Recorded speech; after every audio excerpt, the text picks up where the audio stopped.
evening and welcome to St. Charles. Thank you. On behalf of our St. Charles community, I am proud to welcome you all to our campus for this Bexley State of the Community. We have many faculty, staff, administrators from the Bexley and surrounding areas, including myself. I'm an Eastmore resident. We are fortunate that over 100 years ago, Bishop James T. Hartley picked Bexley to be built a high school. We value our relationship with the Bexley community, and especially Mayor Kessler, our Bexley Police Department with Chief Lewis, and our School Resource Officer, Jeremy Grimes, and of course, the residents of Bexley. Since 1923, we have graduated over 7,300 alumni that have served our community and our country in many professions, but we are most proud of the men that serve the religious across the world. In the last 14 years, 12 men were ordained in the priesthood, with 4 more currently in formation.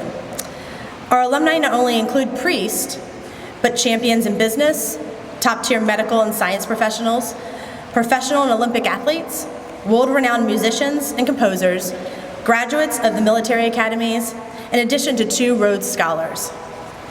When St. Charles was founded by Bishop Hartley, his promise was that every young man willing to accept the challenge of studying at St. Charles would be given that opportunity no matter background or means. And that still stands today. Our school was able to award $3.4 million in tuition assistance this school year. Our students come from 68 different zip codes across Central Ohio, all to the city of Bexley. This fall, we welcomed a 40% growth in our school community, and looks like that our incoming fresh next year will break that record. With our 15 varsity sports, which 4 out of the 10 played so far this year, have finished in Division I Final Four for the state of Ohio. Our senior class of 2024 will graduate 119 young men that will move into post-secondary schools such as Yale, University of Chicago, Notre Dame, Boston College, Johns Hopkins, and many others. Our senior class, like the seniors across the country, are delayed by the FAFSA process in picking and selecting their colleges. As of today, we have an appointment to the Merchant Marines Academy, a Navy ROT Scholarship Award winner, and an Evans Scholar, with more to come in the coming weeks. Our class of 2024 has an average ACT score of 28.1, which makes St. Charles one of the top schools in Ohio, with 4 of our seniors having a perfect ACT score of 36. In 2018, St. Charles started a 5-year plan to build leaders for the next 100 years. Part of this plan was to improve our current facilities on our main campus. This past September, we finished our beautiful Frank E. Murphy Class of 1954 Convocation Center, which we are in today. This facility houses sporting events with over 1,200 people, as well as events for the community, just like the one tonight, that can accommodate up to 2,000 people. Another initiative of this plan was to convert our old gymnasium, which many of you may have been in. And it will be a state-of-the-art learning facility that we will call the Brotherhood Center. The Brotherhood Center was built on the cornerstone of faith, brotherhood, and academic excellence that will be dedicated to empowering young men discover and nurture their God-given talents. This space, which is in the heart of our campus, will feature a first-floor library and media center, an amphitheater, 3 collaborative learning spaces, a school spirit wear store, and a welcome center. Within the additional 3 floors above, we will also have an additional 10 classrooms and labs to be used by our students as we continue the growth with the Columbus and Bexley communities for years to come. We are thrilled to see this space open in the spring of 2025. So come back next spring and see it all. I encourage you to check out the renderings in the back of the gym, and you can see the renderings of the Brotherhood Center. Over the past year, we have partnered with many of the Bexley entities on different projects showing our commitment to the city of Bexley. We enjoyed walking in the 4th of July parade, connecting with so many of our students and our alumni. We were fortunate to receive a grant from the Bexley Community Foundation and work with the Bexley Tree and Garden Commission to add trees along the bank of the creek. And these trees will increase the number of rare species found in the city of Bexley. As part of our 100th year activities, over 125 students and alumni served our surrounding communities during that community service day. We were happy to partner with the Bexley Parks and Rec Department to help clear the honeysuckle from the Jeffrey Mansion estate. The Bexley Historical Society and the City of Bexley honored us during our centennial celebrations this past year with a historical plaque that is in front of our school, so check it out on your way out. You will hear us say we are building better men, and we value the partnership with the City of Bexley that has enabled us to do just that. We look forward to seeing the completion of the Brotherhood Center in the coming year and partnering with Bexley community in the near future. Thanks for coming to St. Charles. Welcome. So a huge thank you to St. Charles for opening up such a beautiful space for us as we have a conversation to celebrate all the great things that are happening in Bexley. I'm Jason of Jason and the Bens. I am the Superintendent of Bexley City Schools. And we want to talk about One Bexley. Last February, thank you. Last February, we had an incident in our schools, a horrific racist incident that occurred that prompted a conversation immediately with myself, Mayor Ben Kessler, and Ben Heckman, who's the director of our library. And that conversation was to begin a conversation around what we need to do as a community in collaboration with the schools and the library to address the culture in Bexley. As a result, we launched a cooperative community program called the One Bexley Project. And I'm really proud of the progress that we've had, and we're going to talk a little bit about that in this space. The premise sounded simple at first, and obviously it turned into a very complex programming initiative that we wanted to make sure that we were bringing to all of the homes in Bexley. We know that this is a hard conversation, and we know that it's going to be uncomfortable at times, but it's a conversation that must happen as we address our culture throughout Bexley. The goal of the One Bexley Project is to help realize a Bexley that is welcoming for all and provides a sense of belonging for all community members and visitors. One Bexley is a promise that has not historically been kept for all who live, work, visit, and play in our community. And it's a project that requires every Bexley resident to be active and to participate in this common goal. And so here to talk more about One Bexley is the One Bexley Project Coordinator, La Baker. All right. Good evening, everyone. How's everybody doing today? Awesome, thank you. Now that Mo, Larry, and Curly off the stage, I can now do what I do best and talk about this wonderful project. So, as the gentleman said, my name is La Baker. I use pronouns she and her, and it is very much my honor to be a part of this momentous work. You know, one of the things I think about a lot in my regular life, I do diversity, equity, inclusion training, consulting, and I talk about belonging a lot. And when I talk about belonging, it's very much different than fitting in. When you fit in somewhere, that means you're trying to mask who you really are to try to be kind of undercover and not really stand out.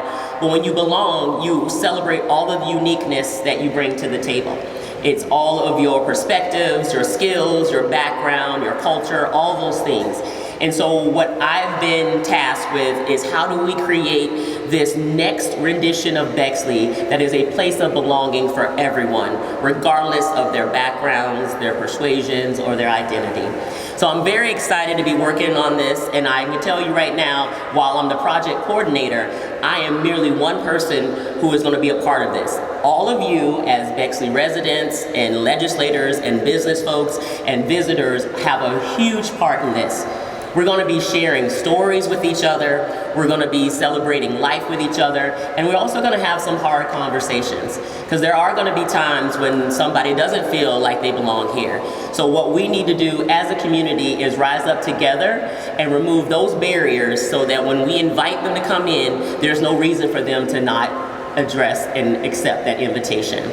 So we're gonna get ready to launch a brand new website for One Bexley, and we also gonna have social media pages. Even today, we have my husband, who is a great cameraman, not that one, but you're great too, but he's gonna be out in the lobby area if you have a story that you wanna share or just say, what does belonging at Bexley mean to you? We will absolutely take that story from you. My good partner in crime, Steve Shapiro, will be a part of that work as well. So you know Steve, he is a part of the Bexley community and such a great advisor and friend to me. So I really want you to understand that this is not going to be powerful without your help. We need everybody being a part of this. So there'll be opportunities to have people in your homes, for you to meet us at the coffee shops, for you to come to the library, for you to be at Jeffrey Mansion, even at the senior center. There will be places all over this whole city and community that will invite you in to be a part of this work. So I ask you to come with an open heart, an open mind, and open hands, because this takes action to be able to do all of these things. So I thank you all for being here so much. If you have any questions at all, I am actually going to be on. It's onebexley@bexley.org is going to be the email, and so we'll make sure we do follow up. So you can also send messages to me and let me know if there's things that you want to actively be a part of or that you want to present to the community. So I thank you all so much for being here, and I want to invite Dr. Fine to come back up. Thank you so much. I really appreciate everyone being here, and I really want to thank La Baker. La Baker is a superstar, and we need La. And I'm really thankful for the work that La has taken on in the short amount of time since we have embarked on this relationship, which was, I think, in January. Steve Shapiro, who is a longtime resident in Bexley, also a longtime educator in Bexley, is going to be an important part of that process with LaShondra, and we're really thankful for that partnership. And I'm going to talk a little bit more at the end of my presentation about what you can do to get involved, but really want to thank LaShondra. She changed some plans last minute to make sure that she could be here. So thank you for giving the schools a little bit of time to share some of the great things that are happening.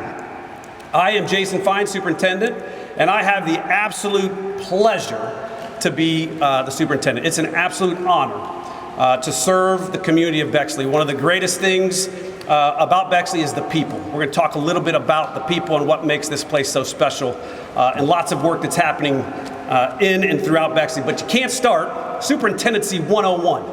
You got to thank the Board of Education. And the beauty of our Board of Education, especially in 2024, education is hard, education is challenging, and serving can be challenging, and leadership can be challenging. But I am so thankful to have a Board of Education and members of our Board of Education who fight for kids, advocate for students, advocate for what's right, and aren't afraid to take a leadership role in education in 2024. So we've got 2 new members on our Board of Education since the last time we were here. I see Mike Carter is going to give a wave, who's on our Board of Education. Yeah, that's right. I saw Vice President Joanne Pickerel is in the space. I don't see where she's sitting. There she is. Yep, thank you, Joanne. Patrick King is sitting beside Joanne. Patrick is new to our Board of Education. Dr. Jonathan Baker is in the space. Thank you. And our President, Victoria Powers, is going to be in the space because I think she's going to speak for us a little bit later. But truly cannot thank our Board of Education enough. It is really rare to have a full unit of a special education that is as committed as ours. So huge thank you to our board. We're going to talk a little bit, and I'm going to talk, I know I'm on the clock. Ben Kessler's going to time me. I'm going to make sure that we get the appropriate time because you have a lot of great information you want to hear. But I want to talk about the great things in Bexley. And one of the things that we hang our hat on is the academic excellence, the tradition of excellence that takes place in Bexley in the classroom. And it's one aspect of who we are. We're really thankful for the successes that occur. And we believe that the number one thing that is important for our students as a staff is that we want our students to be wildly successful in whatever that is when they exit our hallways. And so that's the goal at every step of the way with our staff, with our board, with our community to make sure our students are receiving that world-class experience so that when they go out of our halls, outside of our doors, they're ready to take on the world. And we're really thankful for that. We have a great track record. You've probably heard people ask me all the time, we saw that you were #1 in high schools, best high schools in the state of Ohio and World News and Report. That is important to us, but it is not everything that we are. We think that it is more than just academics to make up a Bexley experience. And it's the opportunities that we are thankful that we provide to our students. And we've got a wide range of opportunities that we provide. And here's just a handful that you saw on the slide before that. We have just over 2,500 students. Most of our students are involved in multiple activities outside of the classroom. The statistics are staggering. We're really thankful that students have an opportunity to identify things that they want to do outside of the classroom. One of the things that you see up here is we have 74 athletic teams. We are a Division II, feels like a robust Division I experience when you look at the arts that we offer and you look at the sports that we offer. I think it's important to note that since the last time I stood in the space at the community of the city, we've had 7 state champions. That's a big deal for Bexley. That's a big deal for anyone. Yeah, absolutely. We had Amaya Bowles, who is a sophomore. She won back-to-back state titles in tennis as a freshman and sophomore. We had Mason Lewis, who won the 100 and 200 in track last year, who also just won the Big Ten championship as a freshman. We had Sid Smith, who won the discus last year as a senior, who just won her first Big Ten meet at Iowa. Jackson Monis is a freshman who just won the diving state championship. Coach Mitch Freeze is in the house, is a big part of that. Let's give it up for Mitch, yep. And we just had about 3-4 weeks ago, Marius Garcia won the 106-pound weight class in wrestling with an absolute display of integrity and grit as he brought home our first wrestling state championship in 39 years. So we're really proud of our, really proud of our folks. Even more exciting is our arts and extracurriculars, lots of opportunities. We just finished Xanadu this past weekend, our high school production. They hit a home run. It's incredible what these students are able to produce in the time that they produce it, making sure that their academics are taken care of, making sure that they're in other activities and clubs. So we're really thankful for the work that happens in and out of our classroom. Those opportunities can't happen without the Bexley Education Foundation. So the Bexley Education Foundation, I think, is something that sets apart our district from many others across the state and throughout the nation. Because our Bexley Education Foundation, they find creative ways to provide opportunities that maybe we don't have the ability to do.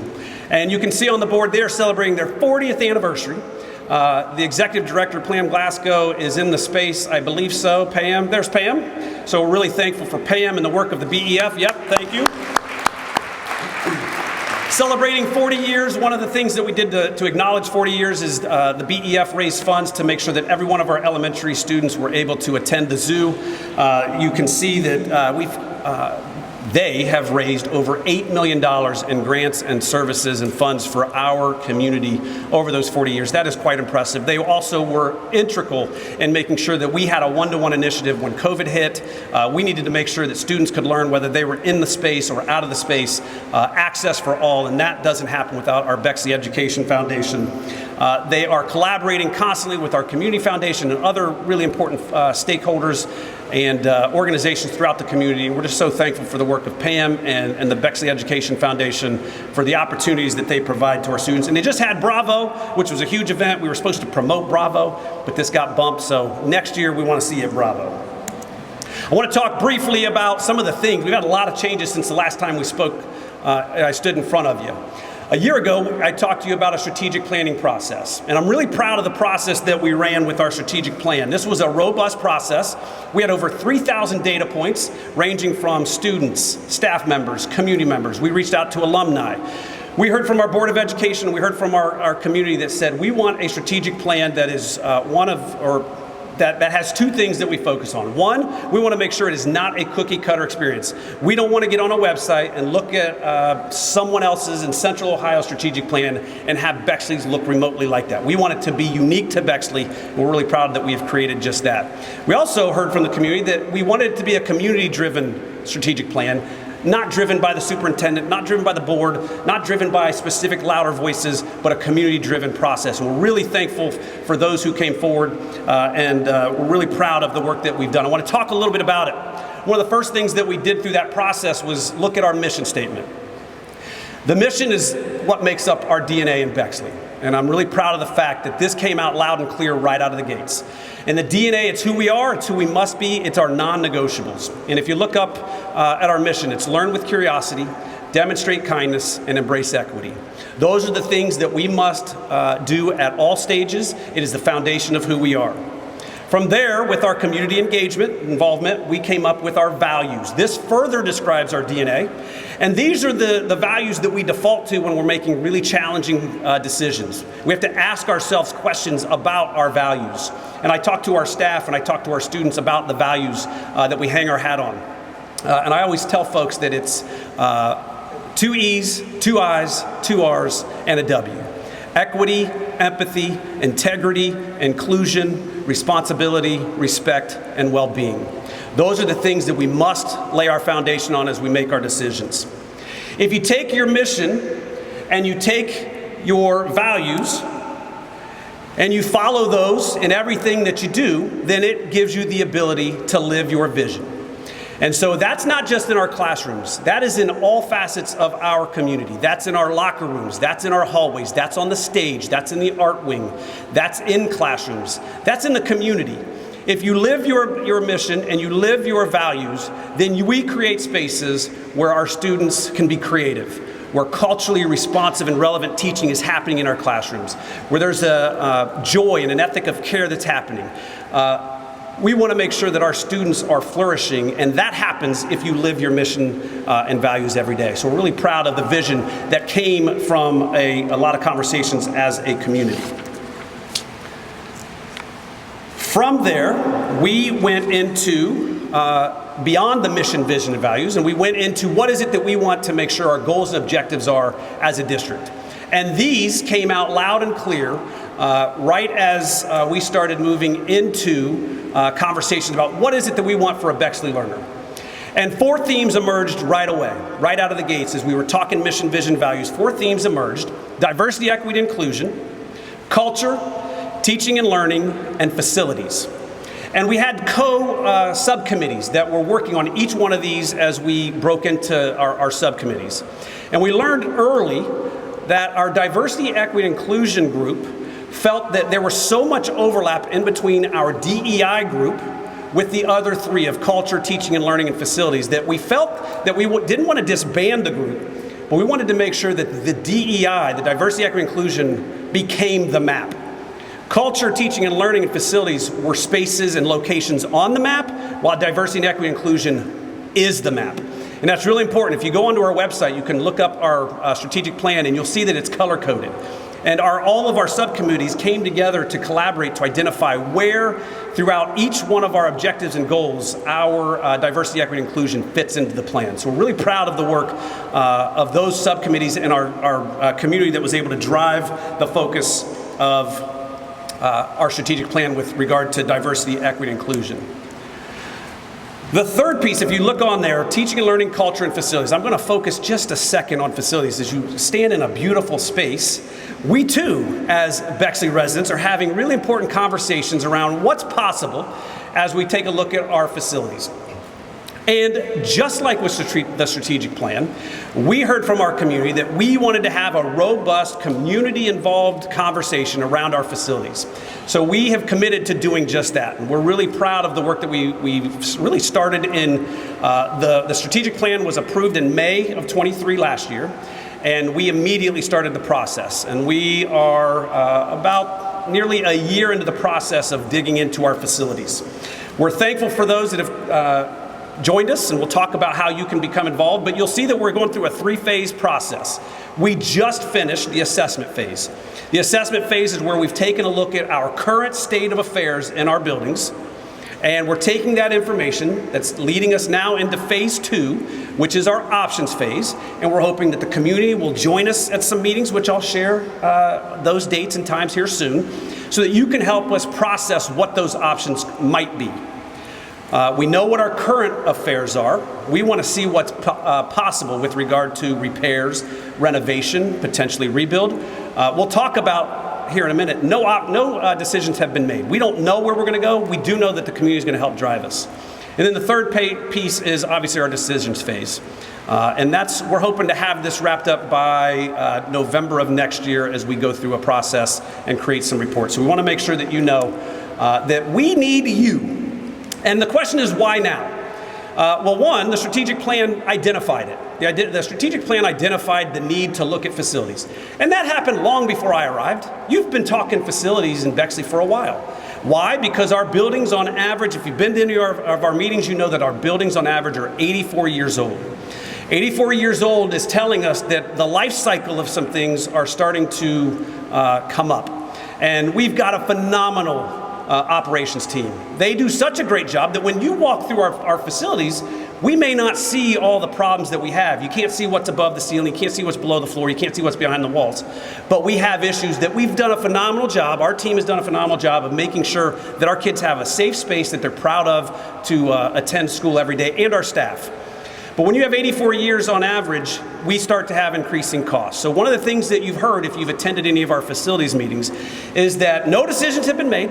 I have no idea where we're going to be at when we get to phase 3.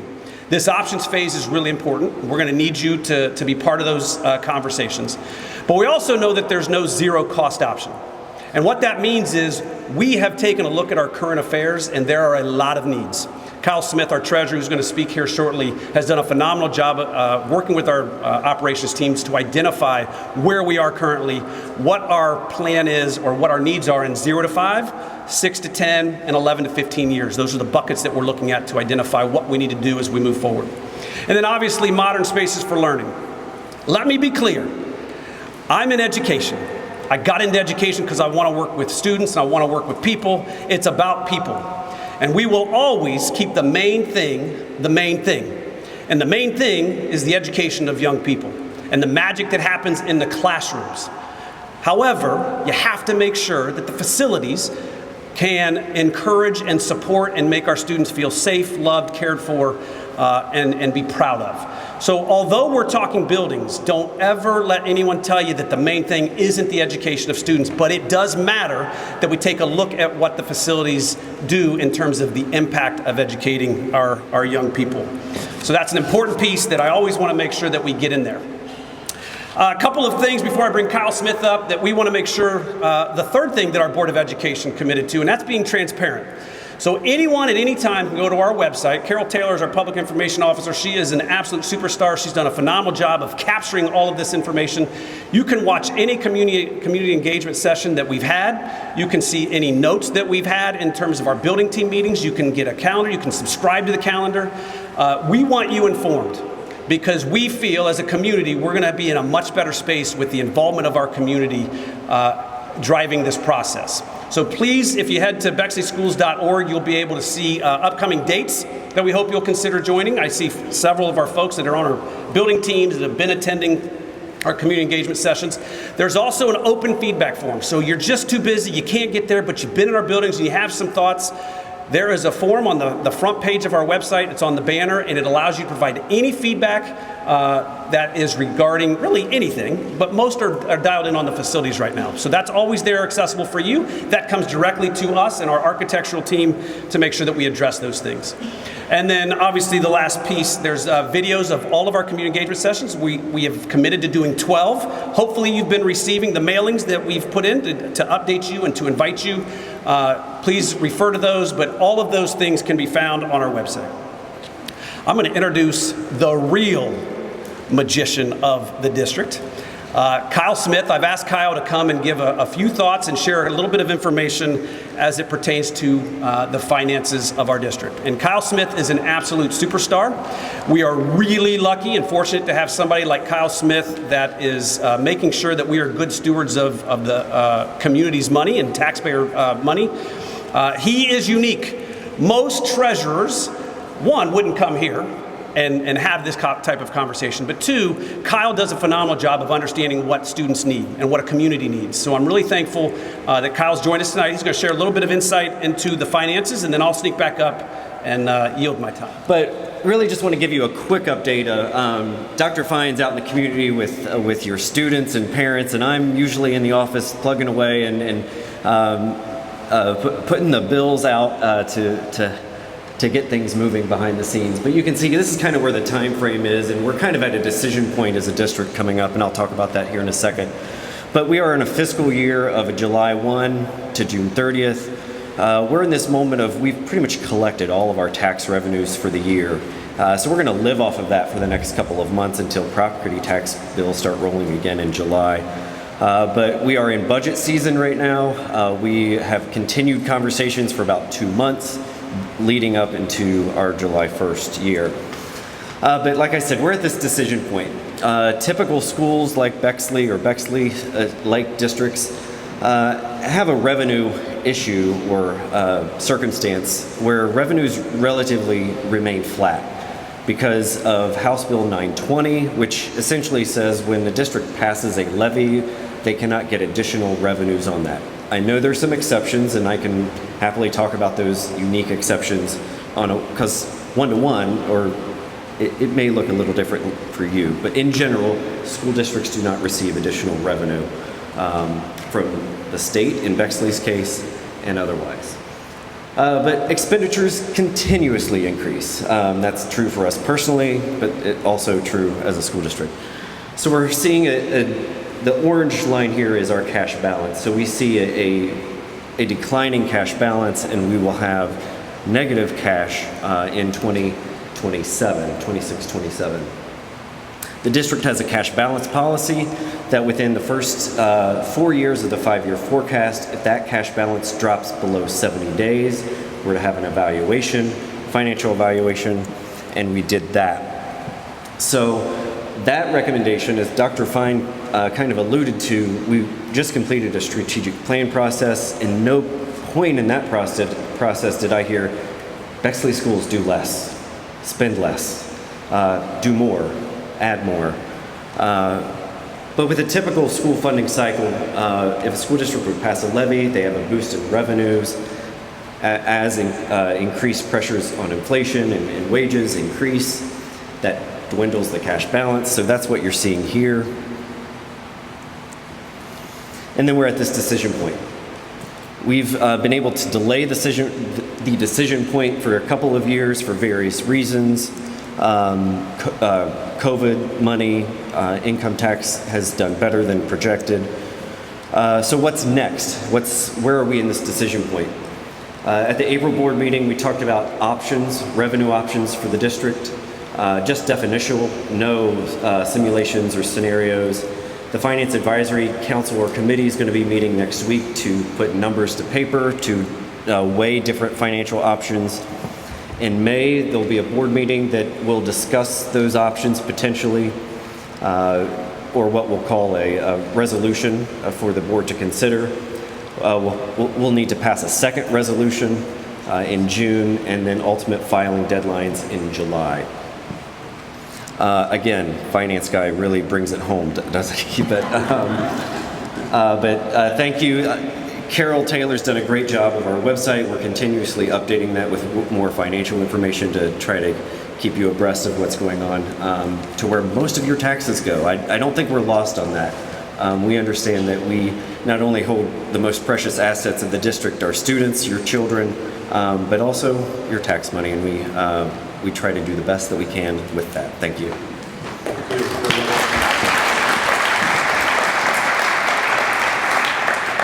Also, one thing I should have mentioned when I introduced Kyle Smith is he just recently, his team received the Auditor State Award for being fiscally responsible.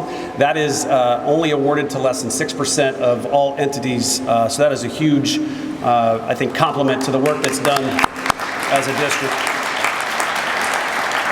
So I'm going to wrap up because I know the time is limited. This is how you can be involved. This is how you can stay informed. One of the things that we stress about all the time is how do we reach our community members, those who may not have students in our buildings.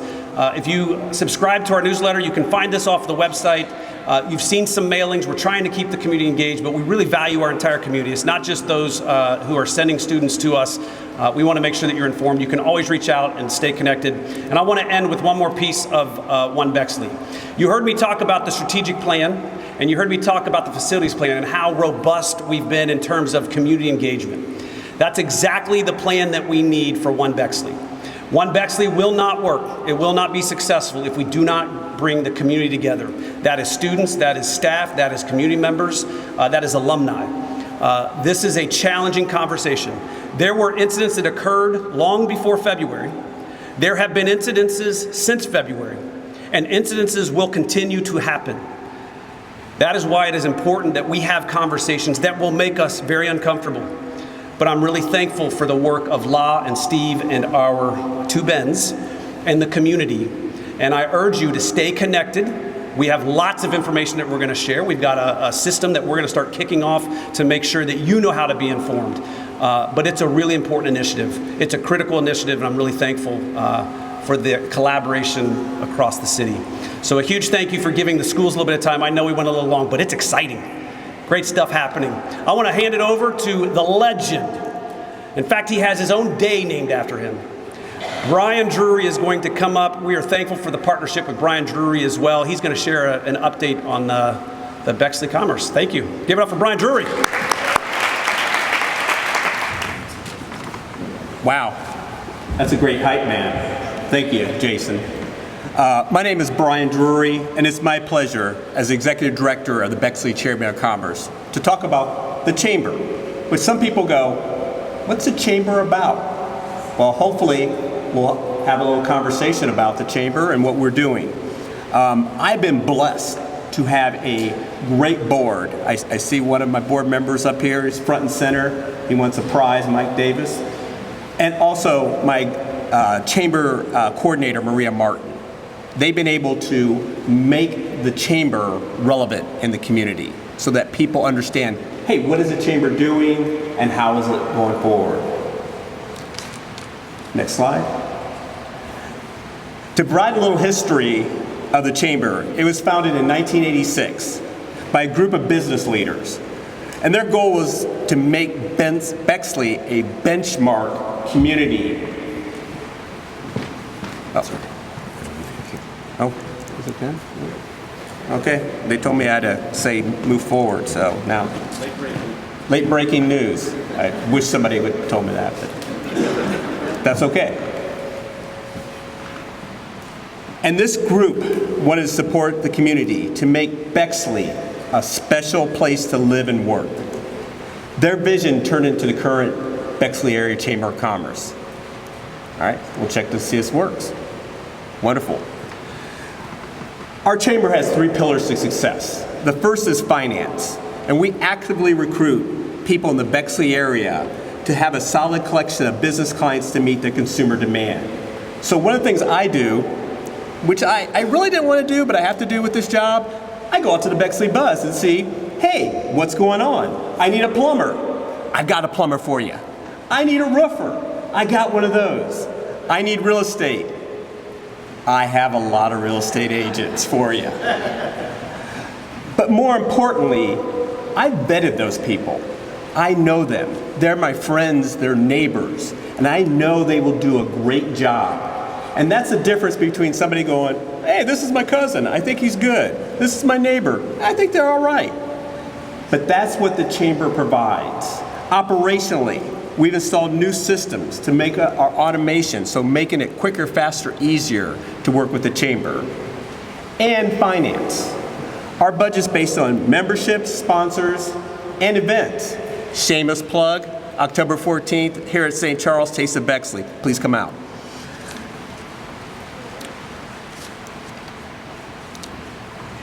We were able to increase our membership this year as we set a chamber record with 74 new members that came to the chamber. This increase provided us to have free events for the community. So our women's networking event, which we brought back. Guest speaker series, April 24th from there at the Bexley Public Library. Ben made me say that. We're gonna have Aging Gracefully. So if you know parents, people, you are aging gracefully, please come up. I'm not looking at you, Don, I'm not. Candidates Night, where we got a chance to meet our various candidates who are now part of the city. Leap Day of Kindness, and also supporting Capital University with their NCAA tournament. But we wanted to provide the chamber a relevancy. And how do we do that? We are announcing 2 new programs. The first is we have a grant program for small businesses. And what's going to happen is that you can apply and the chamber is going to give back to the community. We feel strongly about that, and our board, with the partnership of the Bexley Community Foundation, feels this is important, that the chamber not just take, but give. Secondly, Capital University is partnering with us. So if you want to work on your MBA, master's program, undergraduate, if you're a chamber member, employee, or family member, they're going to give a lot of money to residents and people from there, part of the chamber. This is unique. No, not many, I think 1 or 2 chambers have that process. So we're very excited. We're very happy to do that. And that's looking forward. One of the key things I am very excited about is that we support our local business owners. So if you buy a pizza at Bexley Pizza Plus, that owner takes his car to Bexley Auto, that owner gets ice cream at Johnson's, they pay for tickets to Drexel, and then that owner gets a local gift at Urban Emporium, who buys flowers at Petals That Inspire.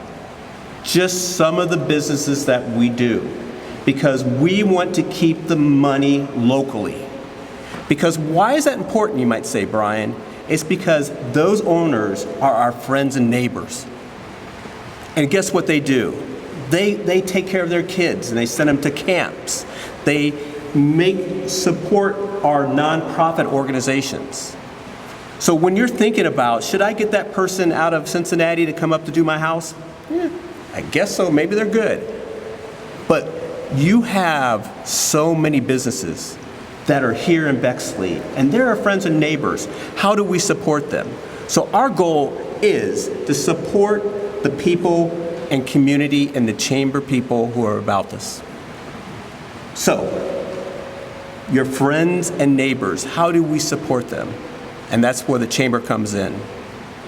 So with that, it is my pleasure to introduce the Mayor of Bexley, Ohio, the Honorable Ben Kessler. Wow, is that sounding okay? Well, no, we're good. Cool. Well, good evening, Bexley. The fact that you're in this room with us instead of being out in the sunshine is like a real testament to your grit and determination. So thank you for being here. I want to thank Megan Meyer, who is our Administration Development Director, for helping put all this together in the video that you're about to see. I want to also thank St. Charles again. Is this not the most beautiful facility? This is a gorgeous space. And it was so kind of them to open their doors to us. As Jason Fine did, I will also do, which is if you are a Bexley City Council member, if you could just stand up and be recognized, please. Good. Stay standing, stay standing, stay standing. If you are a city staff member, please stand up and be recognized. And if you serve on a board or commission or have been an elected official in the past, stand up and be recognized. I think I see Rick Weber not sitting up there in the back, but I'm not going to call him that. Thank you. Thank you for being here tonight. And one more thank you, which is we have St. Charles students here tonight that are running our AV. They have been doing a fantastic job. Great job, guys. All right, I'm going to give a little presentation here, but before I do, I want to show you a quick video to tell you what we've been up to over the past year and what we have ahead.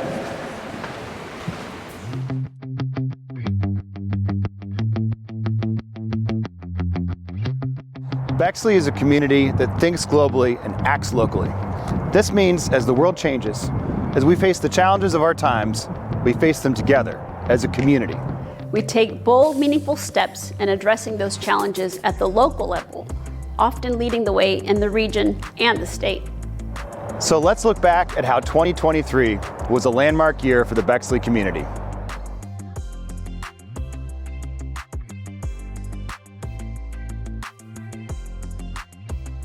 In 2023, we took our community policing initiative to the very next level and hosted our first ever National Night Out event. We adopted a new youth interaction policy guiding the way for positive relationship building and appropriate intervention when necessary.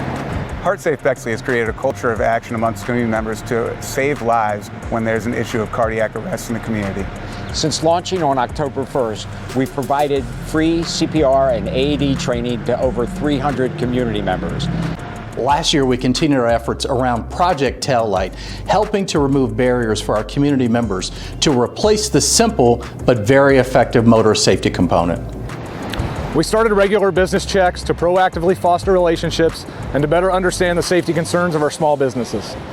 We hosted tabletop and full-scale emergency preparedness exercises with multiple outside agencies to help mitigate the effects of an active threat or a natural disaster. We've added K9P to our ranks. You'll see us sniffing around schools, synagogues, and businesses for extra safety. And our department worked collaboratively with other public safety agencies throughout the region. This was to help ensure the safety of those worshiping and gathering in our churches and synagogues. In 2023, we took a hard stance against the anti-Semitic behavior that we've been seeing in our country. We're standing with our Jewish community members. And we're making plans for meaningful programs centered on diversity and inclusion as a part of the One Bexley initiatives. In 2023, we embarked on the Year of the Parks, a complete reimagination of our public parks and community spaces. These projects were supported in part by the Bexley Community Foundation and Ohio Department of Natural Resources. We've carved out a special spot for our favorite best friends, a natural dog park that's nestled next to Alum Creek down the picturesque Snyder Park Trail. We opened a splash pad at Snyder Park, adding to the beautiful facilities here, the Columbus Blue Jackets playground, our shelter house, and Snyder Park athletic fields. We look forward to the community coming out and enjoying this space and cooling off this summer. We brought a pond and arboretum walk to Commonwealth Park, highlighting our natural environment on this gem of a community space. And the new bike and skate park coming soon to Snyder Park along Alum Creek. And we're working with the Bexley Public Library to transform this space into an outdoor reading room for the whole community. So we can truly celebrate our 100th birthday.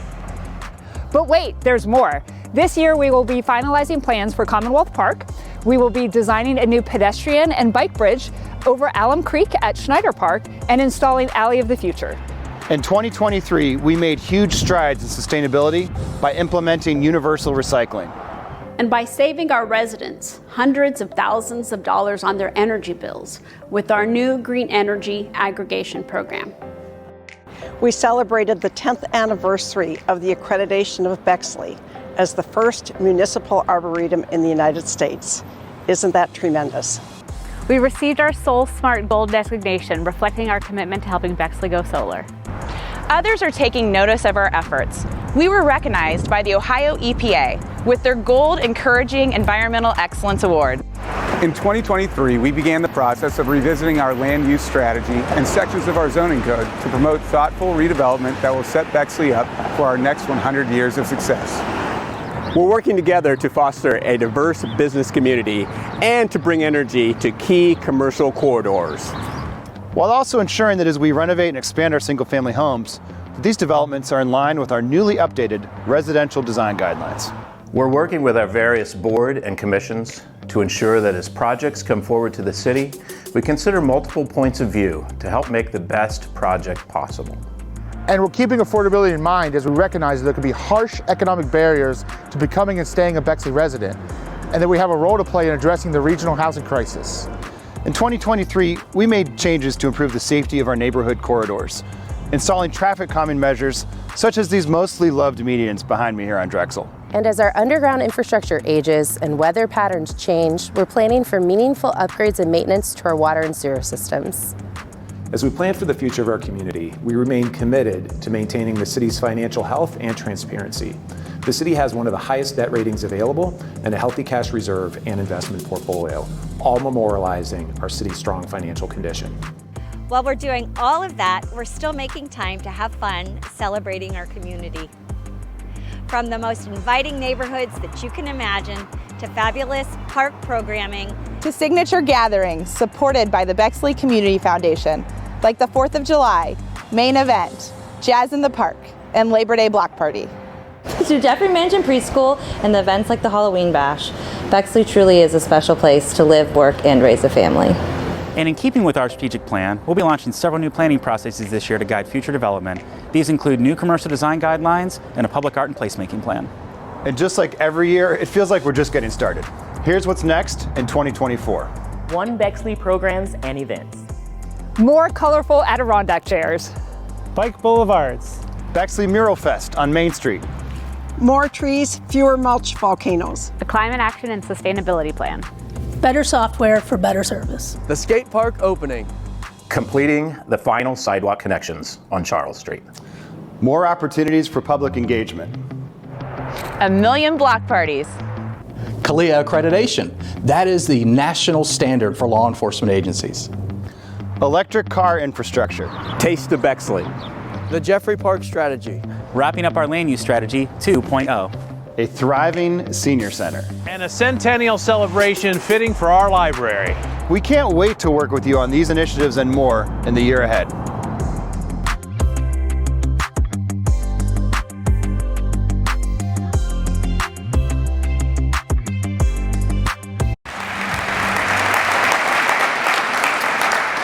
Thank you to all of our celebrity guests that helped us with that video, and again to Megan for putting that together, and Craig for filming it.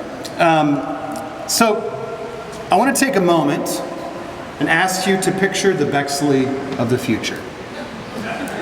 No, not that one. It has a lot of problems, actually. I looked a little closer at it. But the Bexley that you imagine and you aspire towards for the generations to come.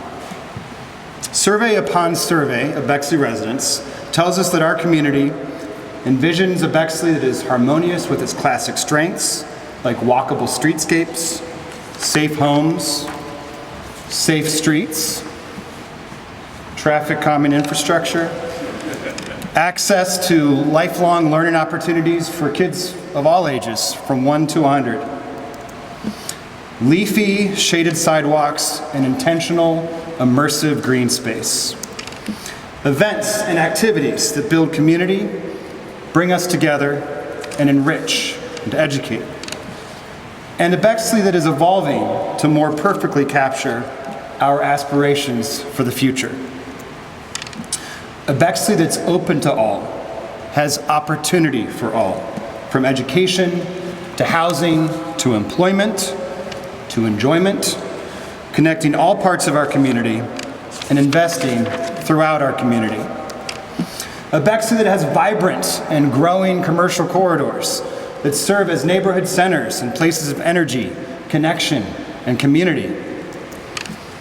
A Bexley that is anchored in sustainability so that generations beyond us can continue to enjoy the Bexley overstory, the site of an owl in Jeffrey Woods, the shade of a birch at Schneider Park. A Bexley that has sewers that do a better job of keeping our basements dry. And yes, this is exactly what our sewers look like on our main street. It's not. A Bexley that is more interconnected with surrounding communities, with safe, walkable, and bikeable routes, and higher quality public transportation. Everyone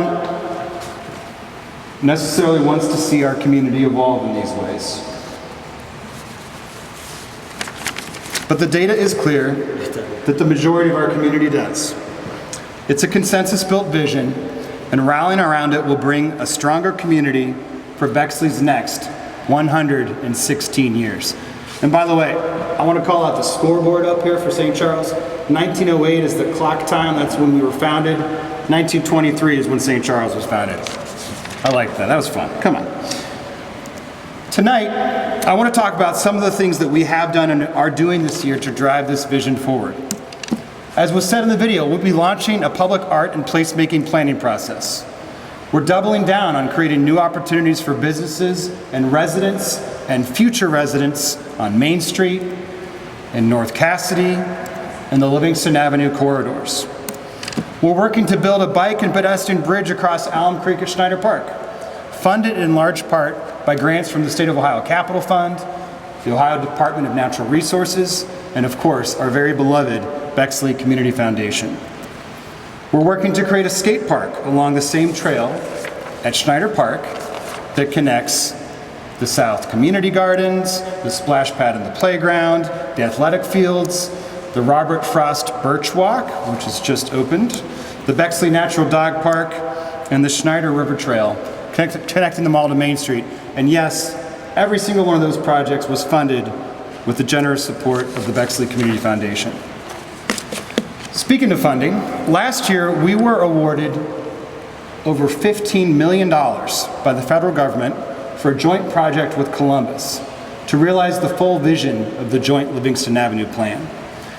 It includes landscape medians that act as buffers at unused center turn lanes, mixed bike and pedestrian trails on both sides of the street, wide tree lawns to accommodate a majestic, full canopied treescape, better connection to the Alum Creek Greenways trails, more and safer pedestrian crossings, and more. This year, planning and engineering has begun in earnest. Due to the complexity and scale of the project, we're operating off of an approximately 7-year timeline, so don't hold your breath. It's going to take some time, but it will be moving forward. I also want to recognize the Mid-Ohio Regional Planning Commission, Eileen Luby's here from MORPC, for their support of this project. We brought mixed-use commercial zoning to Livingston just last month in an ordinance that works to drive investment to Livingston so that this corridor can thrive and become a safer, community-based connection between Bexley and Berwick and can begin to realize its full potential. A zoning that complements the major infrastructure work to come and that has aspirational, uniform standards that pair up with the Main Street and North Cassidy corridors. And we're working with property owners of the apartments on the Holtzman landfill between Livingston and Schneider Park to protect residents from the environmental contamination there and to bring safety and security to the residents and future residents in the increasingly uplifted southwest corner of our city. We're in the midst of crafting a dynamic new land use strategy with exciting new ideas to guide development policy in the city for years to come. Larry Hellman's looking really sharp in this photo. He told me not to take any pictures. Sorry, Larry. We're getting ready to launch an update process for our commercial design guidelines. Today we have Main Street design guidelines. They're 20 years old. We're going to be bringing design guidelines that are refreshed to Main Street and also extending them to Livingston and Cassidy. We're connecting Commonwealth Park east and west so that by the end of this year, there will only be one Commonwealth Park. Large, continuous, safer, much more usable park space for us and our future. We're installing a restroom and a gateway at that United Commonwealth Park, and we're also adding a public restroom at Schneider Park, near the community gardens. We're finishing up the wayfinding package for Bexley's bike boulevards, an interconnected series of north-south and east-west routes throughout the city, designated for their calm and safe routes, and designed to connect to existing and future bike infrastructure in the city of Columbus.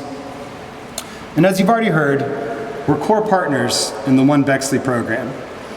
In addition to this work, we're continuing to advance our own equity goals with a focus this year on procurement, infrastructure equity, access to housing, and interconnectedness with surrounding communities. And we're taking a moment, after several years of historic investment in sewer and water infrastructure upgrades and property-side sewer remediation, to revisit our sewer infrastructure plans and to create a blueprint for the next decade of investment. In plain English, we're spending a lot of time and resources to work towards our goal of a more flood-resilient Bexley. And we're crafting new stormwater regulations to ensure that as property develops in Bexley, we're actually lessening the impact on Alum Creek. We're reducing the load on our sewer system, and we're more effectively irrigating our landscapes. We're adding sidewalks where before there were no sidewalks. We're wrapping up the Jeffrey Park Master Plan, the first holistic plan for our park in our history. We're working to design a 4-season shelter house at Jeffrey to better serve our summer camp program and to provide event space and facilities for families and communities to celebrate and grow together. We're designing an overhaul to the pool parking lot to provide better access to and enjoyment of the Alum Creek waterfront and the Jeffrey Trail system. We're installing our Alley of the Future improvements in the inaugural alley block. It'll be between North Stanwood and Remington. And we're working on an exciting program to bring the best of Alley of the Future to alleys throughout Bexley. Ideas like designated and secure play spaces, stormwater treatment, better drainage, smart lighting, and more. We're picking up a lot of litter together. Feel free to join me on this Saturday, April 20th, our next Trash Talk.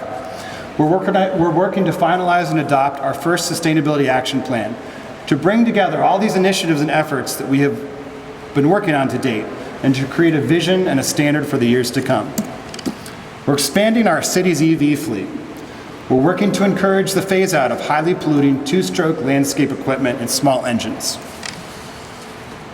including the creation of a delightful program funded with the support of the Bexley Community Foundation to lend electric lawn equipment to teenage entrepreneurs looking to provide lawn services to the community. We're expanding Bexley's EV charging infrastructure and bringing overnight charging to underserved residential areas. On January 1st, we rolled out universal recycling. It's a project many years in planning. It's brought recycling access to every commercial property, every apartment property, every place of worship, every school in Bexley at a cost much lower than what many businesses had available to them to secure in the past. We are the first in the state to do this, one of the first in the country. It's a program we're really proud of, and it took a lot of work, so thanks to the staff for making that happen, and to council for supporting it.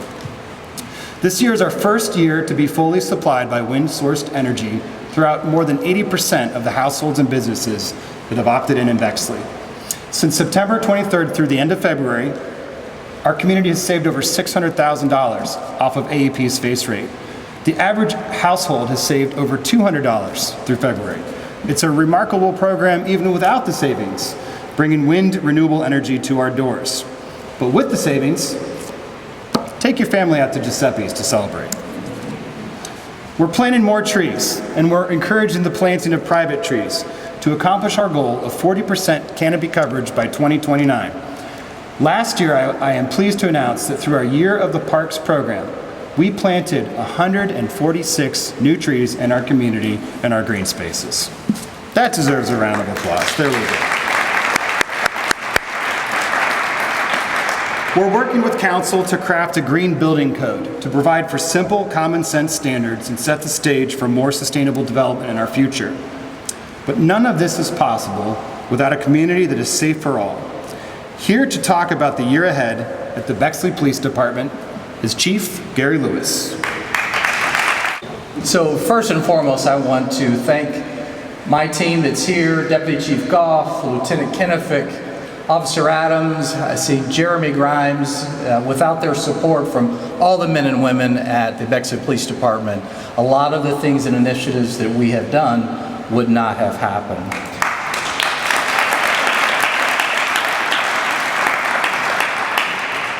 The mayor told me that brevity was a key for me tonight, so he gave me about a minute and a half. So I want to make sure that before I say anything that I say this.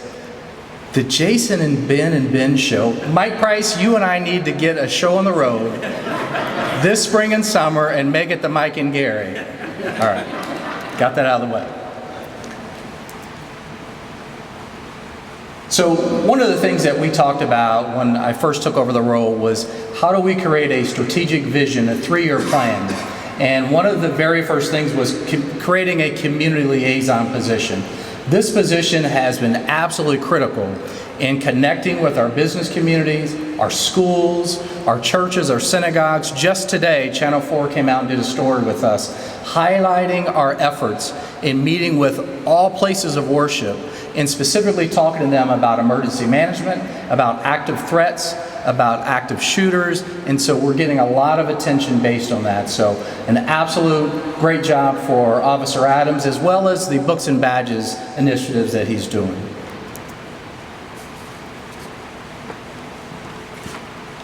So one of the other things that we talk about is the business checks and the value. We're having officers get out of their cruiser, engage the community, having that face-to-face interaction. What that does, every shift, all officers are engaged in this. They're physically required to get out of their cruisers and engage business owners, managers, and it has been an absolute phenomenal opportunity for us to see things very differently, provide them with safety tips, as well as just an overall assessment to their needs.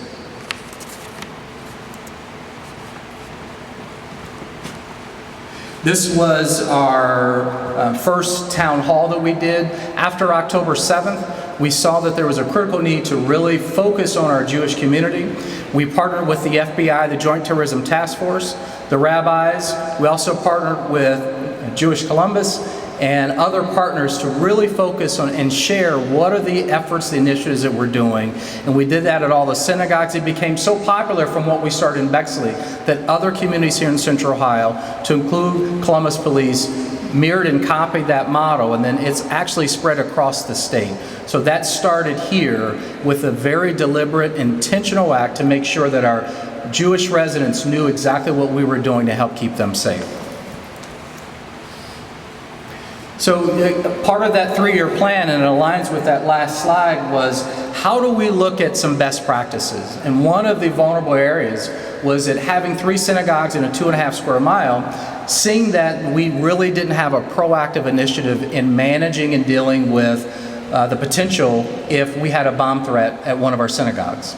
So we had, this started last July, so you can imagine this October the impact in having Pia and Officer Shaver showing up. He works Tuesday to Saturday, so that way sweeps are conducted on Friday, and he's also visible every Saturday, the day of worship. So we have continued to see great success with that, not just at our synagogues, but our schools and other places of worship. One of the other dynamics that we have partnered with the FBI JTTF as well as the U.S. Marshals Task Force. That's U.S. Marshal Michael Black, who had just sworn in Officer Donovan as well as Officer Johnson just as recent as today. And this is really, I always ask, what's the return on investment? And the return is, as residents who've been impacted by crime and these individuals then bail, leave the state, the U.S. Marshals Task Force will pick them up anywhere in the country. And we've had a number of these where this task force has returned back to us some individuals from Florida and California on outstanding charges from incidents that have happened right here in Bexley. This was from our National Night Out. Last year was the tremendous outpouring from this community in supporting National Night Out was just really a testament to how supportive and hungry this community is for that type of engagement. So thanks for all who participated. We will continue this year. A few other images from last year. Yes, we had a helicopter.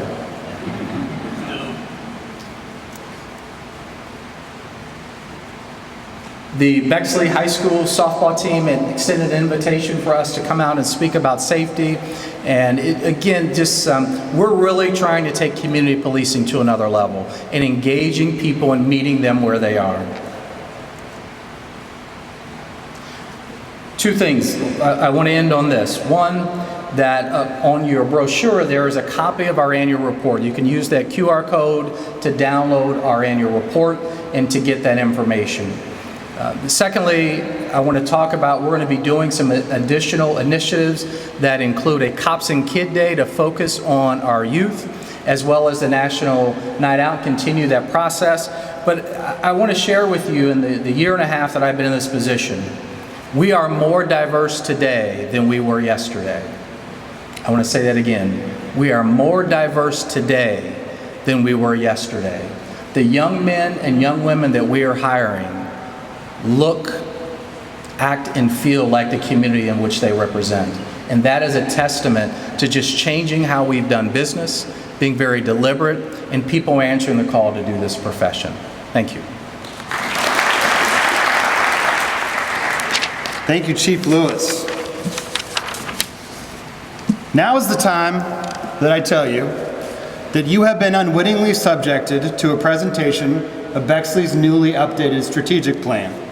Everything we've covered tonight is harmonious and driven by our strategic plan.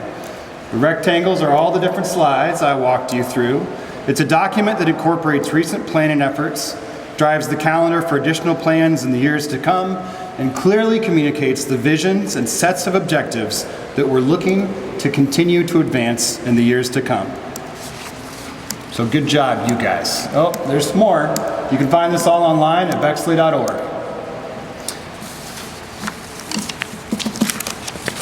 In the midst of all this, we have our most exciting event season ever. And P.S., this is about 30% of the graphic showing our season coming up through the summer. There's a lot more that doesn't fit well on the screen.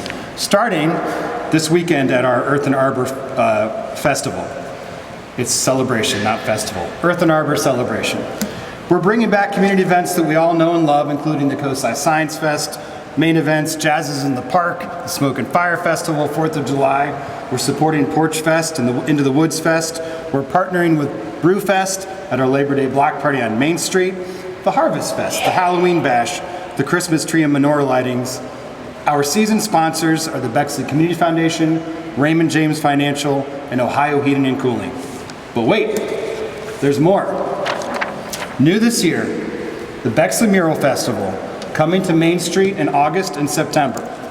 We'll be bringing world-class artists to paint 3 or more canvases on the sides of host buildings on Main Street in an interactive, participatory festival with live music, food, art.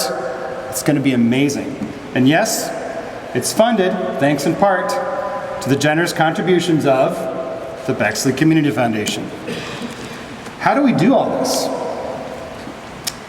In Bexley, our greatest asset, it isn't our trees, or those walkable sidewalks, or our parks, our balanced budget, or even our schools. Sacrilege. Our greatest asset is our people. It's the culture of collaboration that we've built as leaders in the city, from city council to the auditor to our school board, our library leadership, our Chamber of Commerce, Bexley Community Foundation, Bexley Education Foundation, board and commission members, the leadership of our private educational institutions, places of worship, and all of our volunteer and civic organizations.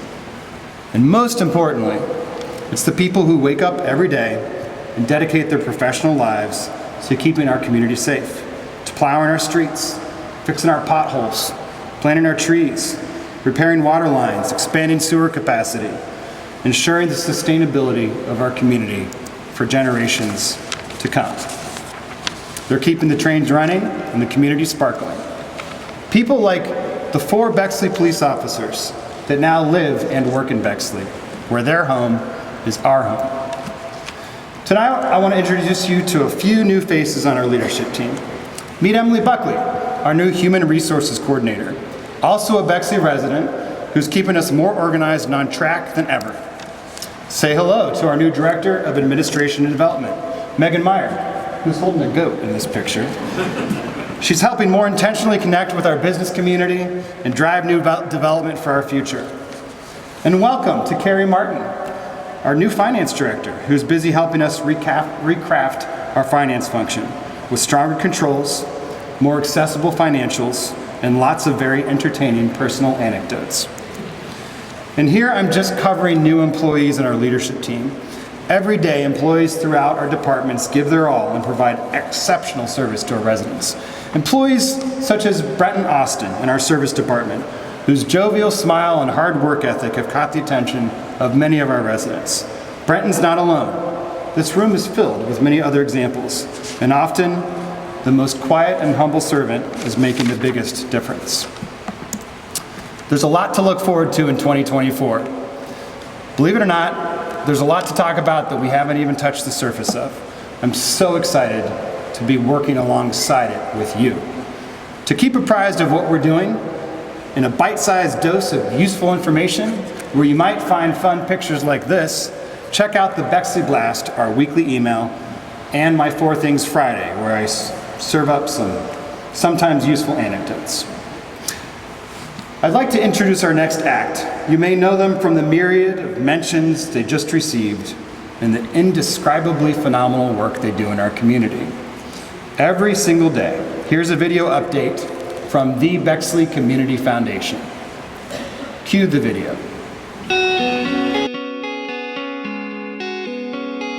Hi, I'm Hallie Raskin, Executive Director of the Bexley Community Foundation. Thank you for having us this evening. I'm excited for you to learn more about the wonderful work we do in Bexley. What started in 2010 as a grassroots effort to give where you live has turned into one of the most impactful organizations in our hometown. Today, the Bexley Community Foundation has reinvested over $5 million in projects and programs benefiting all those who live, learn, work, play, and care in Bexley now and in the future. Projects such as the Jeffrey Mansion expansion, pickleball courts, and tennis courts, playgrounds at our elementary schools, the Schneider Park fields, our 4th of July and main events, the Bexley Farmers Market, the Drexel Theater, the North and South Community Gardens, trees and flowers throughout Bexley, and now Year of the Parks. Join us. By supporting the work of our Bexley Community Foundation, you are joining a legacy of impact and empowerment, ensuring that Bexley remains a vibrant, innovative, and inclusive community for generations to come. Together, we can build a better Bexley, one project at a time. To learn more, apply for a grant, or donate to the Bexley Community Foundation, please visit bexleycommunityfoundation.org.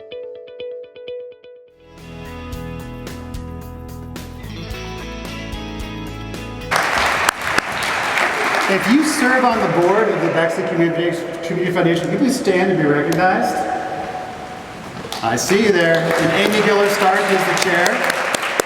I love how quickly Sheila stood up and down again.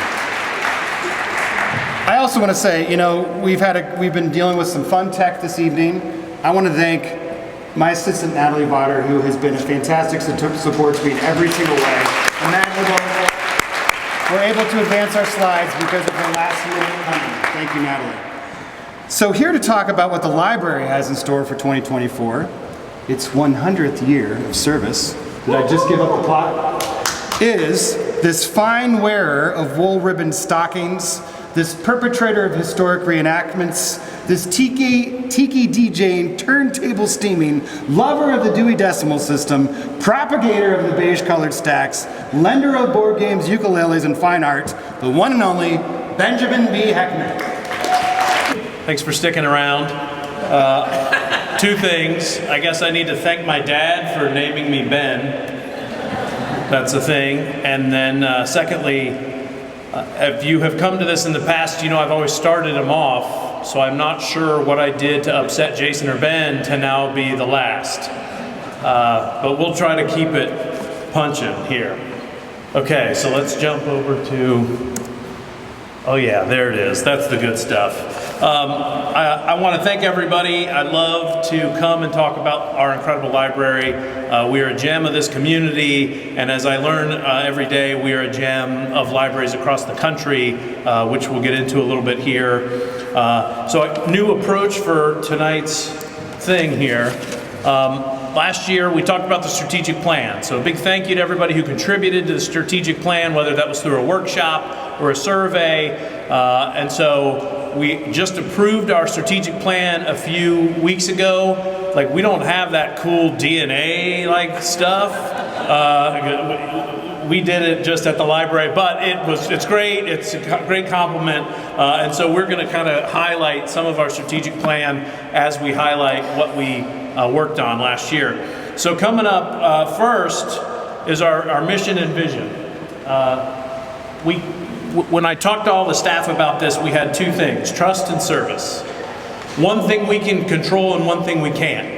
So our vision: to be a trusted institution that builds community through connection. We can provide the connection, we can make things available to the community, but trust has to be given and earned. Our mission: to enlighten, inspire, and empower our community through extraordinary service. That we can control. We can provide extraordinary service. So we made that change, and we go into access. Now, these are our core values. Access: we hold the principles of intellectual freedom and the open exchange of ideas. We affirm the rights of patrons to free and equitable access to library resources, services, spaces, and programs. It's not just about books or the internet. but it's through important things like a seed library so that you can plant your garden and then dry your seeds and return them. No one's done that yet. And if you go tomorrow, I think we're all out of seeds. So just go, it's great. We have a great thing with the seed library. We also make local legislators available so that you can ask questions about what's going on. So part of that leads us to connection. We believe creating meaningful and authentic connections with our patrons, community partners, and each other is vital. We're actively engaged in life of our community and embrace our role as a partner and ally.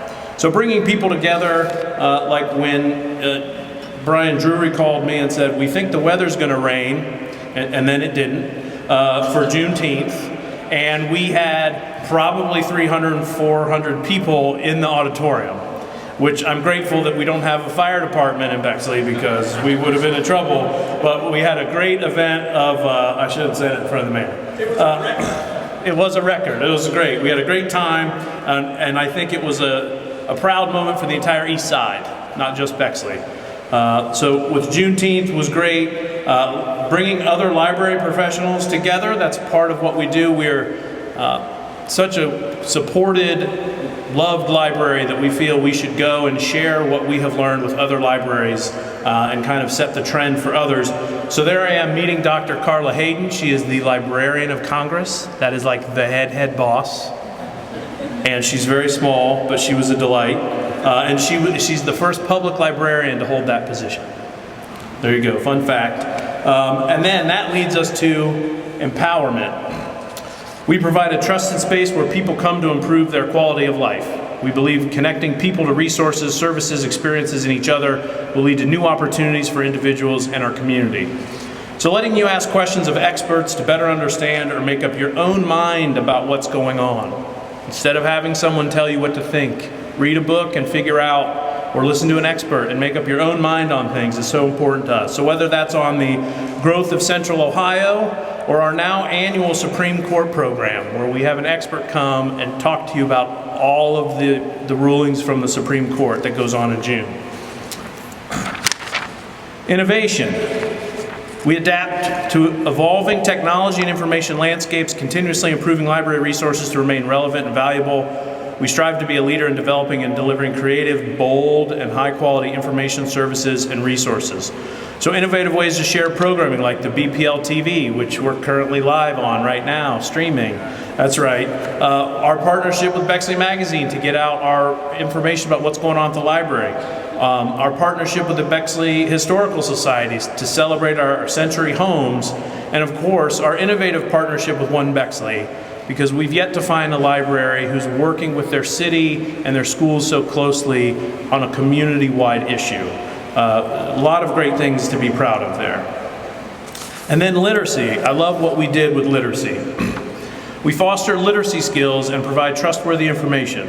We are committed to literacy in its many forms: foundational reading, digital proficiency, information evaluation, media analysis, and cultural understanding. So last year we had our first literacy nights. Anybody participate in the literacy night? All right, it was totally dope.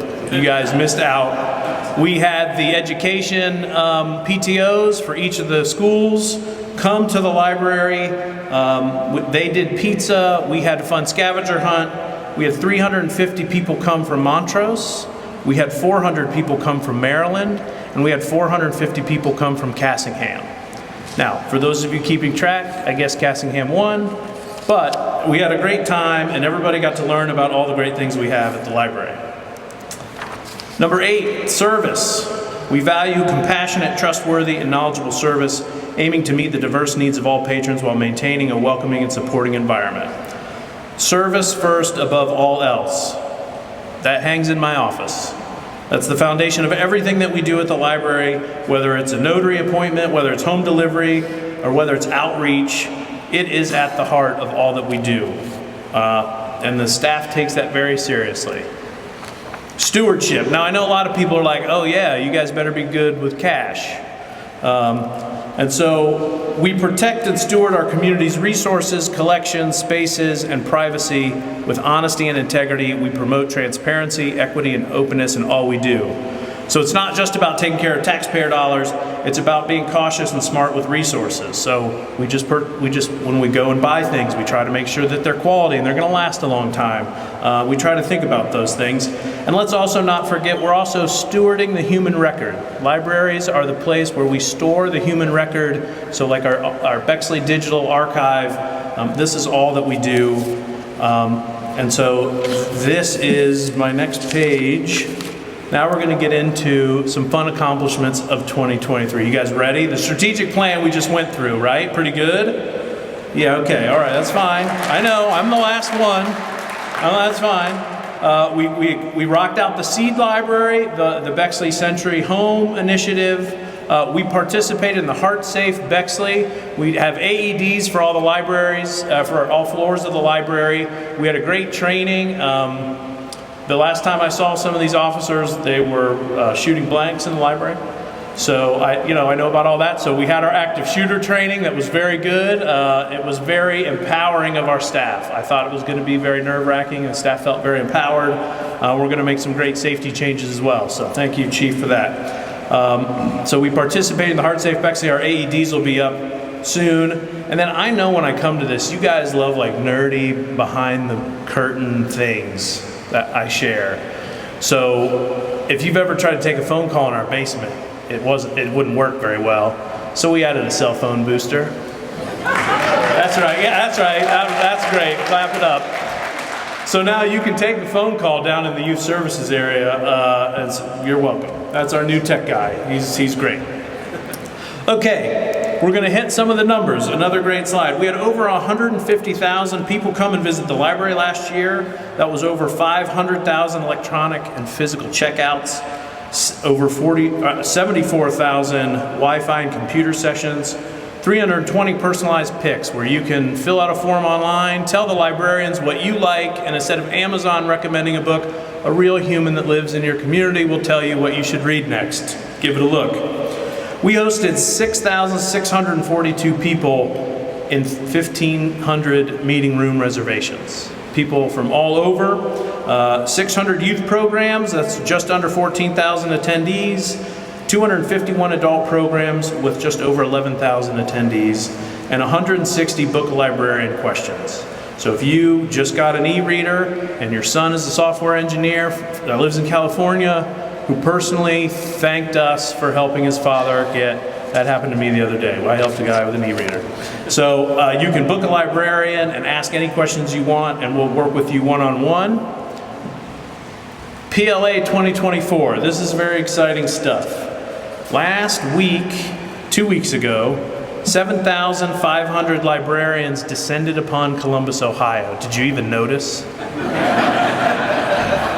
I'm sure that if you went to the bars down by the convention center, you did. The Public Library Association had its public library conference here in Columbus for the first time, and we had a great conference where we explored new trends in libraries. We went to different sessions. We sent a large portion of our staff, but perhaps our greatest honor was we were on the tour list, and we hosted 56 librarians from around the country and the world to tour our library. So here is a picture here of people learning about the magic that is Bexley Public Library. We specialized it so that they could take back with them whatever they wanted. So they could meet with our frontline staff and ask questions. One of them was, are you guys really all this happy here? Wait, they let you do stuff? Can you just close when you want? Libraries in every other state are very, very different. And we got so much positive feedback, and we are working with people to help change some of the way that their libraries run so that their staff can feel more engaged and empowered. So that was a great honor for us to participate in. All right, and now, are you ready for the upcoming events? Yeah, upcoming events. The outdoor reading room, we're going to break ground really late in the fall or beginning of spring 2025. We didn't want to interrupt other big things that we have going on in the library this year. We're working on a new thing. Does anybody here use Libby, the digital online reading app? Yeah, okay. We're going to create a Bexley section that should pop up on your Libby app that should have our program guide, our Centennial Guide, other publications from the city that you can check out and read through your Libby app. So that's pretty cool. We are also now circulating, just brand new, driving cones. Yeah, okay, somebody's clapping for driving cones, great. So you can check out the cones and the sticks and teach your young folks how to parallel park safely in a parking lot, hopefully at the school or something, their parking lot. Pool parking lot, great place. So you can now check out those cones from the library. Our other big project that we're working on is the BPL Civic Center. This was a vision that came to me late one night. It's a mobile voter registration place. It's going to be up 365 days in the library. You can leave notes for your legislators. You can get unbiased information about what's going on. And this is hopefully something that we're going to have up and running as soon as I find a props person. So if anybody knows a good props person, let me know. We're going to have this up for our election in November. And now, just to tease something. Does everybody know something's going on this year? Yeah, we did a little work at the library before a big thing that we've got going on. So, we really shined her up, okay? That's what we try to do, is shine her up. So we got new parking lot signs. I'm so confident that one-way sign is going to help people go the right way in the library parking lot. I'm confident it will not, but we made the lane wider, so it should be fine. Last year we put new carpet down in the back lobby in the browsing room. We got new tables, chairs, plants, and lamps. We saw that we had an uptick of people coming to use the library after school to study and have meetings. So we're creating more space for that to go on. The decline in CDs, we shrunk our CDs down so we could create more space. So that is what our browsing room looks like now. It is so much more inviting to go in there and sit and read the paper or do work, so I encourage you to take a look at that. We laid out the first floor differently. We got new tables in the quiet reading room, which is more flexible. And then the thing that kills me, if you can see these pictures, I should apologize to everyone. In my 6 years of running the library, I never thought to have her power washed. But if you look here, I mean, that just looks like a different building entirely. So she's looking really good. We got her power washed, very proud of that. And now for the big news, in case you didn't know, we're turning 100 this year. Yeah.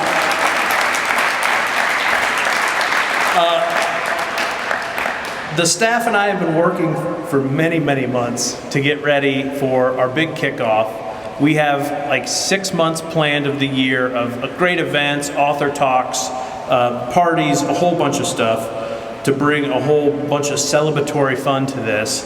And I just want to say to the staff has worked so hard, we've worked so hard to get all this together. So if you don't have your Centennial Guide, come and take, I brought some, you can get it digitally. So we've got a lot of great stuff going on. First off, the kickoff party is next Thursday, the 25th of April. We are going to have some cake, so that's the most important part. We also we have a very important librarian that we never had the opportunity to meet, who ran the library from 1954 to 1971. She started working there in 31. She's incredible. She was a visionary of what libraries should be, and we have looked up to her since we started doing all the new things at the library. So to honor Mary T. Zimmerman, we're going to dedicate the browsing room in her honor. And it just so happens that her 97-year-old husband is still alive. And he is going to be our guest of honor that night to celebrate this wonderful person who laid the foundation for all of the things that we do. And I think that's just a magical thing that can only happen here in Bexley. The guy's living in Berwick and calls us one day because he wants to sell some books. I can tell you all about this later. He also has some furniture that was in the building in 1929 when it opened, and I think we're getting that back, which is also cool, but that's another story. So I want you to come to our birthday celebration. We're dedicating the room, and then I am going to interview an author who's going to talk about the great books and why they're still important for kids to learn about the great ideas. If you want to see someone who's never interviewed like a real important author and is probably going to crash and burn, come and check it out. It'll be good. I'll at least try to make it fun. We also, our music series is coming up. We just had our Rhapsody in Blue. We had 130 people in the auditorium. It was truly an amazing piece of music. It was really great. I said Ricky Skaggs the other day. It's Earl Scruggs. We're celebrating Earl Scruggs' 100th birthday. And then in August, my good friend Todd Stoll's coming. It's going to be all 20s music. We got a lot of surprises planned for that one, so I want you to come and check that out. And then the car show. This is actually in the month of our birthday. It's going to be September. We're going to have a cake and sparklers. Somebody's going to be DJing all the top hits from every decade we've been open. That's great, isn't it? Yeah, I know. You're going to love it. Just come early for the 20s and 30s, because it's some of the best. So we'll have classic cars from the era there. It'll be outside. The weather's going to be great. The weather's going to be great. So come and check that out. And like I said, there's the QR code to get the guide. The guide I put on the back table if you want that information. We would love to really see you all come out. What do we got next year? Oh, and then we worked so hard for all of our author events. So we've got a number of author events coming up. Maggie Smith, me interviewing again, Hanifa Durakib, Linda is coming with Pat Lazinski, who's the CML library director. I'm going to razz him when I introduce him. And then we're celebrating James Baldwin's 100th birthday. So this is happening all throughout the next 6 months. This is really great. We got a great mix of local authors, nationally known authors. We've worked really hard on this, so please join us for that. And then, how are we celebrating outside of the library and in the community? These banners looked so cool on the side of our building. I never imagined that we would get it to look this good. If you haven't seen them, check that out. Come into the library, see what we've been working on. We've got some great banners on the light posts throughout the community, so we're grateful for our partners with the city on that. And then, let me tell you what we've lined up for you in the community. You can go to Johnson's in the summer and get the Bexley Library Sundae, which they're calling the Bookworm. It is cookies and cream ice cream with alphabet letters on top and then a gummy worm. I mean, come on, that's great. Seventh Son is making us a beer. We're getting all the basics covered, everybody. Come on now, come with me here. Ice cream, beer. Bexley Pizza Plus is working on a specialty pizza for us. If you go to our website and order some of the books from Gramercy is going to donate some of that money back to the library. And then at Giuseppe's, they're working on a cocktail called the Book Drop. So, all right, we got pizza, ice cream, beer, and yeah, that'll get applause.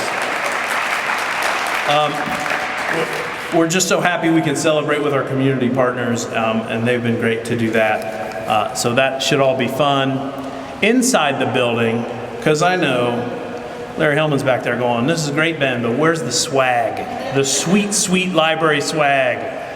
So in-house designed t-shirts by our staff. We're working on a portal for people to buy library t-shirts, library tote bags that we're gonna have up all the time so you can get our fresh designs. That'll be coming soon.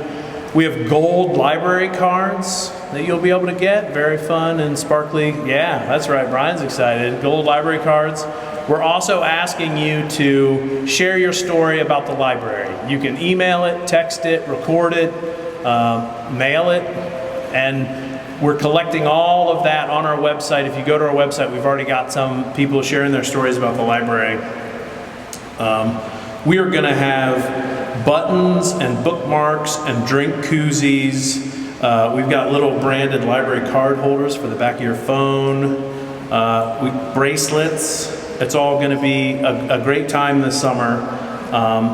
And we've also worked very hard on some great history displays. So if you can see Mark Fischel here taking the photo op and shushing us, we've set up an old desk of what it would have looked like for a librarian probably about 80 years ago. We've got a history display with a lot of great library artifacts and from the stuff. And then as you can see over here, the Village Library, we've worked very hard to capture the history of Bexley and Bexley Library and put it into 10 panels that will be interactive. When I say interactive, you can walk around them. but they're 8 feet, and you can walk around them. We can set them up, and it'll be great. So we want to share that with you. And so this is all a very fun, it's been fun for us to put together. It's been a lot of work.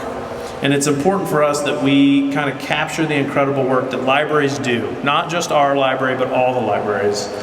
And because every day we have people that come into the library and have an experience that can change their life or help them get along in their journey. And so I have a video that I want to share that is just an example of what I said.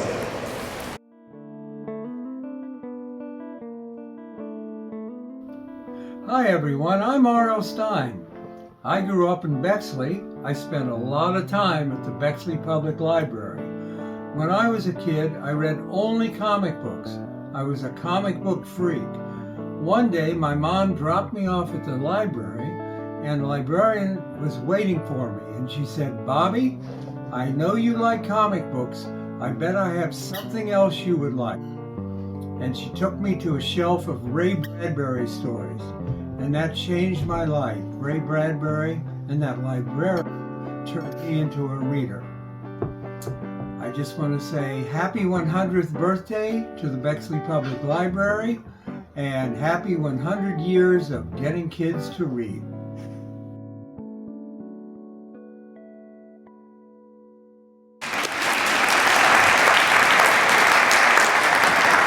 So just a wonderful example of how an interaction at our library here years ago, he went on to write so many books and impact so many other people and make readers.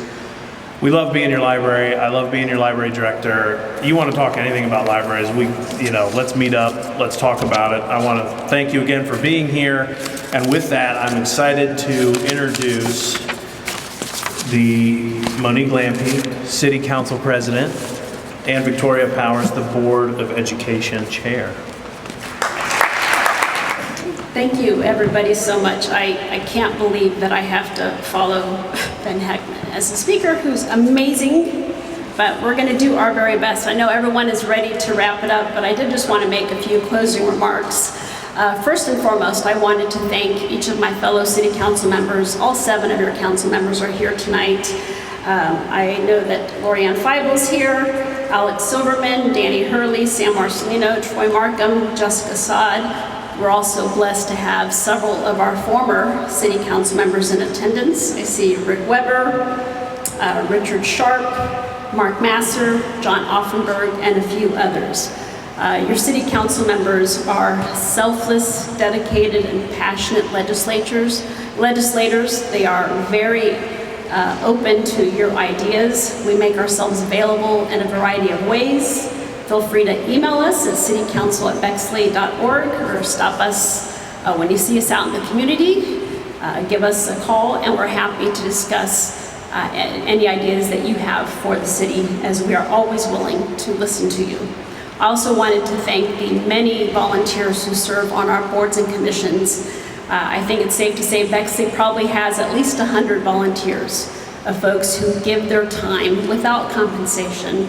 They give up their evenings, their weekends, their time away from their family to help Bexley become the extraordinary community that it is, and I appreciate them for doing that. I did want to mention we have an upcoming election this November, and while in the past Bexley has had great percentages, this election's an important one. In 2023, 68.5% of all Bexley registered voters voted. I would encourage you, if you have not already registered to vote, or if you have kids away at college like me, make sure you get them registered, because this election counts. And finally, before I hand it over to Victoria, Bexley recently lost a very dedicated public servant named Bill Harvey. He served honorably as our service director and our auditor for many years. The reason I wanted to mention Bill is that he was always the epitome of what respectful civil discourse should look like, what it needs to look like. I liked to tell Bill when I disagreed with him, and Bill loved to tell me when he disagreed with me. But having had that discussion with him, whatever the outcome was, he always made it better, and he always approached it in the most professional of ways. And finally, before I hand it over, you've heard so many wonderful updates tonight, so many wonderful pieces of our community that you could get involved in. I'm going to put on my law school professor hat for just a second and kind of give you a call to action. If there was one or two things that you heard tonight that you'd love to learn more about, or that you are willing to personally get involved in, contribute your ideas, I really urge you to do so. That input, that collective insight, that togetherness will help bring Bexley even closer together. As your City Council President, I'm glad to tell you that the future of Bexley has never looked brighter. And with that, I'm going to turn it over to the President of the Bexley Board of Education, Victoria Powers. Thanks, Monique. It's great to be here this evening. I love this 1908 up here. It's a motto that I love to see when I log on. Founded in 1908, updated daily. This evening we've heard about so many successes, important initiatives, future hopes for our city and its institutions, all of the ways in which we are building, updating, and improving daily what is at the heart of our city. We've heard about many ways that Bexley is working together to be a lighthouse district and community, where in our schools we help our students to learn with curiosity, demonstrate kindness, and embrace equity, where we imagine and then implement new ways to do more for our students and our citizens. I'm grateful for all of the ongoing work, and as Ben pointed out, Ben Kessler, I'm grateful for all of you. You are at the heart of Bexley. You are making our community a better place. I appreciate Monique's call to action. This is a room full of people that are really engaged, and it makes all the difference in the world. Thank you for being here this evening, working together every day. Good night, everybody.